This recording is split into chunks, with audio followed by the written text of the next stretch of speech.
现在这个已经进入霜降，降到它过季都开始下霜了。实际上9月30号就第一次就下霜了，比多伦多城里面差不多提前下霜了3个星期，气候是比较冷的。那天气冷了以后，看看地里面还有什么菜呢？我们就来看一看，因为冬天吃菜的话，耐寒蔬菜是个主角。我面前的这个是红菜苔，不错，采了很多次了。这里现在还正在开花，还抽苔，还可以采很多次。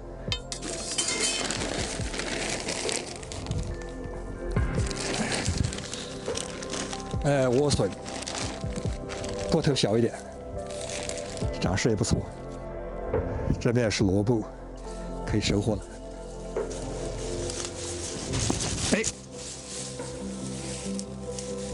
萝卜、芹菜，最耐寒的，去年零下22度都过来的。今年我们还试了一个新的品种，紫色白菜，我们扒一颗看看，也包心了。这个颜色紫的可爱。好，我们看一看，外壳也留下了味基，里边的自己家人品尝。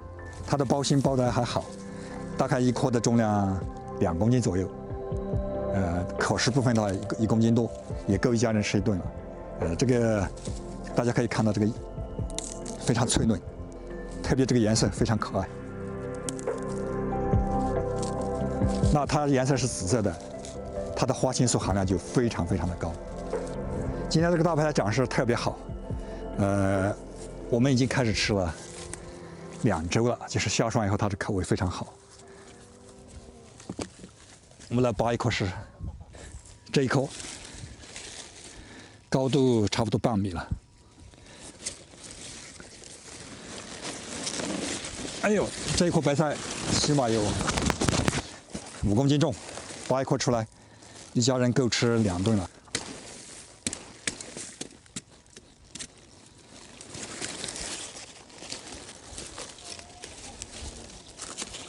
好，鸡在那里叫了，我们先给鸡吃一下。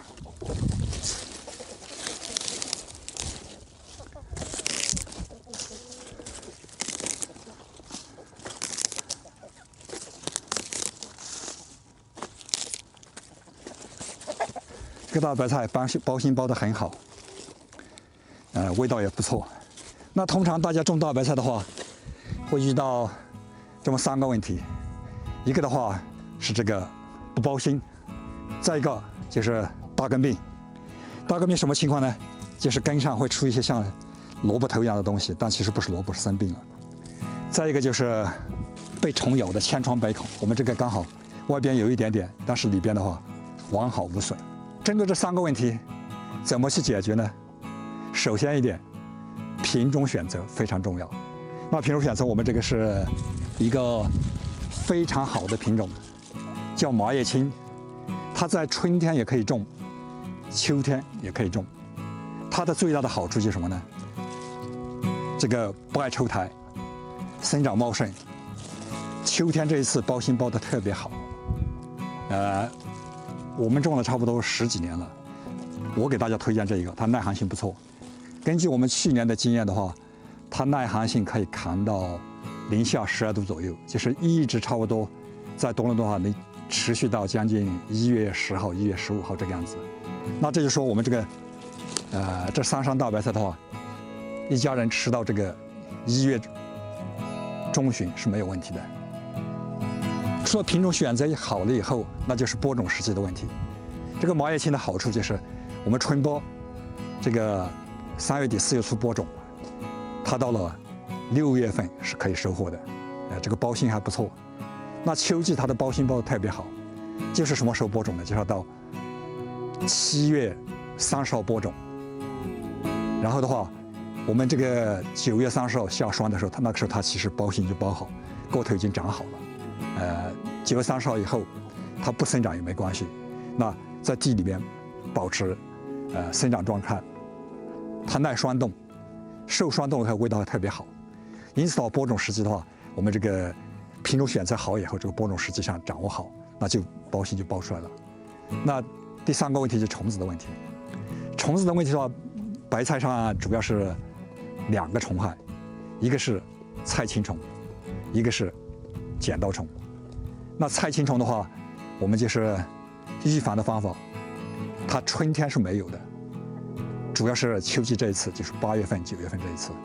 那最好的方法就是什么呢？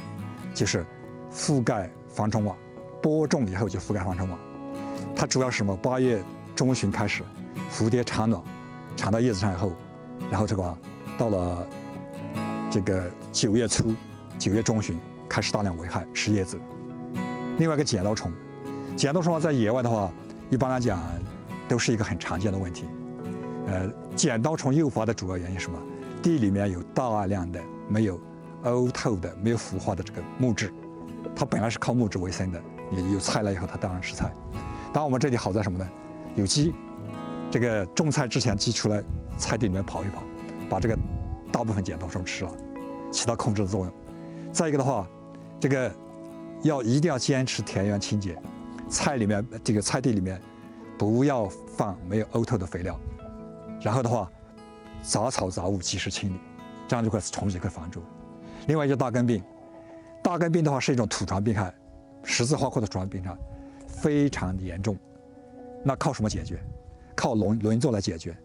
那我们这个地里面每次是哪一块地，什么时间种过什么以后，一定要记下来，就是避免在这个种过十字花科的地里面来种这个白菜，就可以解决这个问题。它轮作的周期最理想是5年，就是5年不要重复，起码3年不要重复，就是不要连着做，这样就可以避免这个问题。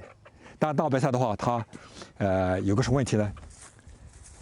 你看它的生长量很大，我们这一棵的话比刚才我们扒的那个还长得还更好，那就是说它生长量很大，它属于叶菜类，需要的氮肥是非常非常多的。那我们这个土壤的这个肥力就非常重要。那很多人有个习惯，就是菜出来长得不好了，才想起来施肥。那个时候追肥可不可以？固然可以，但是效果很差。我的做法就是这样，就是一次施够底肥，然后的话保证它出来长得好。我这一块的话是这个在8月10号豆角拉秧以后，把豆角填埋下去，然后移栽的白菜。那这个白菜苗从哪里来？白菜苗就是那边这个种萝卜的时候，7月30号种萝卜的时候，同时里边撒进了白菜苗。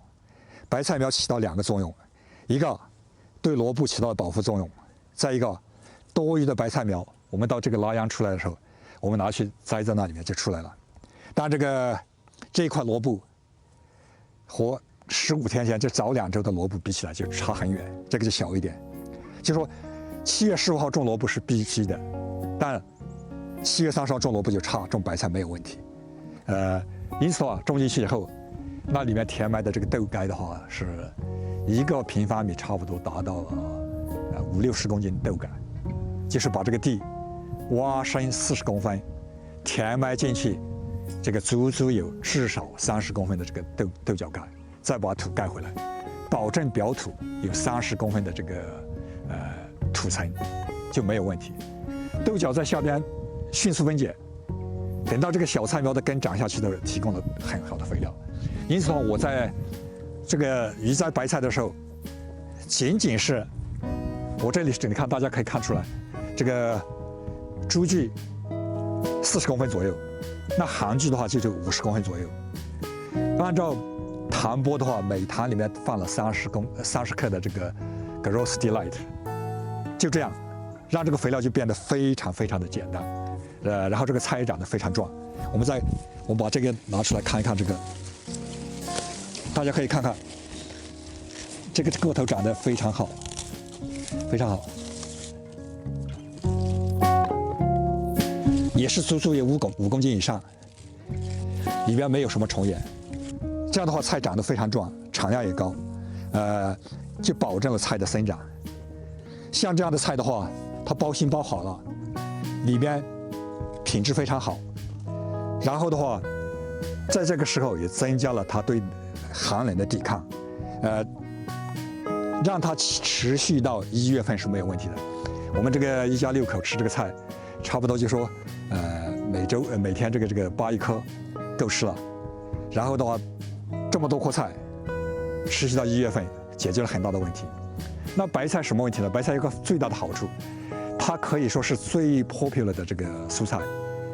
其他的菜你连着吃，吃上3、4顿就不想吃了，倒胃口了。但是白菜没有这个问题，它的营养价值高，风味好，这个富含矿质元素，几乎这个秋季的白菜是大家都应该种的一个菜。它在解决这个冷季型的菜当中是起了很大的作用的。因此的话，我们把这个菜种好了，解决一家人的冬季吃菜问题。通过这个几年的摸索，现在终于达到这个目标，零下20几度的温度来临之前，都能有菜吃，有自己的菜吃。那零下22度以后怎么办？我们有按其他方式来解决。这个我们下次再分解。谢谢大家的观看。